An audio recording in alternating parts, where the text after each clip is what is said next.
अस्सलामु अलैकुम वरहमतुल्लाहि वबरकातुहू। जी मोहतरम सामीन नाज़रीन, एक नई वीडियो के साथ आपकी खिदमत में हाज़िर हूँ। जिन भाइयों ने हमारे चैनल मुफ्ती अशरफ हैदरी को सब्सक्राइब नहीं किया, उनसे दरख्वास्त है कि हमारे चैनल को सब्सक्राइब करें, वीडियो को लाइक करें, बेल का बटन दबाएं। और अगर कोई ख्वाब की ताबीर पूछनी हो या कोई वजीफ़ा पूछना हो या कोई शरई मसला पूछना हो तो आप कमेंट्स के अंदर पूछ सकते हैं। इंशाल्लाह आपको तसल्ली बख्श जवाब दिया जाएगा। तो जी मोहतरम सामीन नाज़रीन, आज मैं आपको बहुत ही अहम वजीफ़ा बताने वाला हूँ। वो वजीफ़ा मखसूस है क़ुरबानी के 3 अय्याम के साथ, यानी 10 ज़ुल्हज्जा, 11 ज़ुल्हज्जा और 12 ज़ुल्हज्जा के साथ। और इन 3 दिनों में जो क़ुरबानी की जाती है, जो क़ुरबानी का गोश्त होता है, तो उसके लिए वजीफ़ा है। तो जी मोहतरम सामीन नाज़रीन, इस अमल के बताने से पहले मैं 3 शर्तें ज़िक्र करता हूँ। जो भाई बहन ये अमल करना चाहें तो सबसे पहले वो नमाज का एहतमाम करें, क्योंकि जब फ़रज़ के अंदर कमी हो तो वज़ैफ़ फिर कुछ नहीं कर सकते, इसलिए नमाज का एहतमाम करना है। और दूसरे नंबर पर आपने रिज़्क़ हलाल खाना है, यानी सूद का पैसा, रिश्वत का पैसा, हराम का पैसा, ऐसे पैसों से आपकी ग़िज़ा ना हो। क्योंकि हदीस पाक में है कि जिस जिस्म के अंदर हराम ग़िज़ा जाती हो तो उस जिस्म की कभी भी दुआ कबूल नहीं होती। और तीसरा काम आपने ये करना है कि झूठ नहीं बोलना, क्योंकि कुरान पाक में है कि झूठे आदमी पर अल्लाह की लानत होती है।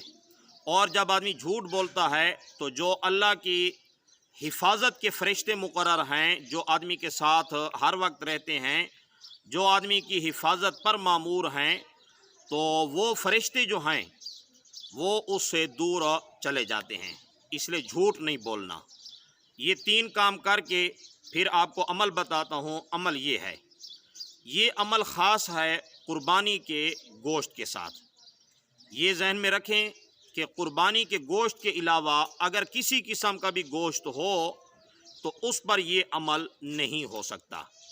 और क़ुरबानी के गोश्त का एक टुकड़ा हो, या अगर बड़ा टुकड़ा नहीं है तो कम अज़ कम जो है एक बोटी हो। तो अमल इस तरह करना है कि आपने उस गोश्त के टुकड़े को सामने रखना है और उस पर आपने 3 बार दुरूद शरीफ पढ़ना है। और 3 बार दुरूद शरीफ पढ़कर फिर आपने 313 बार, अल्लाह ताला का एक नाम है शहीद, आपने ये नाम मुबारक पढ़ना है, या शहीदो या शहीदो या शहीदो। तस्बीह ले लेनी है। 313 बार आपने ये अल्लाह का नाम पढ़ना है। फिर उसके बाद आपने 3 बार दुरूद शरीफ पढ़ना है और पढ़कर उस गोश्त को दम करना है। दम करने के बाद अब इस गोश्त को ख़ुद इस्तेमाल नहीं करना, बल्कि इस गोश्त के छोटे छोटे टुकड़े किए जाएं। छोटे छोटे टुकड़े करके सबसे बेहतर ये है कि ये किसी तालाब के अंदर जहाँ मछलियाँ हों, या दरिया के अंदर, या कोई नहर नदी के अंदर जहाँ मछलियाँ हों, ये गोश्त के टुकड़े जो हैं उनकी ग़िज़ा बने। सबसे बेहतर ये है। अगर कोई ऐसी सूरत हाल न बन सके कि भाई कहाँ दरिया पर जाएं और तालाब तलाश करें और मछलियों को डालें, तो फिर आप कौवे हैं, चील है, दूसरे जो जानवर हैं बेज़ुबान, आप उनके सामने डाल दें। अब वो जब खाएंगे तो इसका फ़ायदा क्या होगा?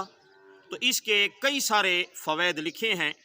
सबसे पहला फ़ायदा ये है कि ये बेज़ुबान, ये जो गोश्त के टुकड़े खाएंगे तो इन बेज़ुबानों की जो दुआ होती है, अल्लाह ताला उनकी दुआओं के अंदर ये गोश्त डालने वाले को शरीक कर देंगे। और दूसरा फ़ायदा क्या है इसका?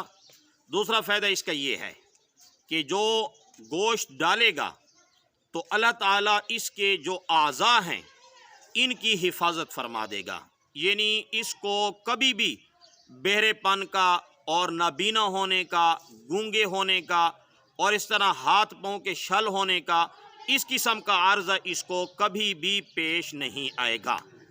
اور اس کا تیسرا فائدہ یہ ہے کہ جس آدمی نے ڈالا ہے، اگر وہ کسی خاص عضو کا ارادہ کر لے کہ اے اللہ مجھے گردے کی تکلیف ہے، اس گوشت کی برکت سے میری گردے کی تکلیف کو دور فرما دے، تو اللہ اس تکلیف کو دور فرما دیں گے، یا اسی طرح کوئی اور عارضہ تکلیف ہے تو اس کا بھی نام لے سکتا ہے۔ اور اسی طرح اگر کسی نے یہ نیت کی کہ اے اللہ میں بے اولاد ہوں، مجھے اس گوشت کے صدقے مجھے آپ اولاد عطا فرمائیں، تو اللہ تعالیٰ سے امید ہے کہ اللہ تعالیٰ آپ کو نرینہ اولاد عطا فرما دیں گے۔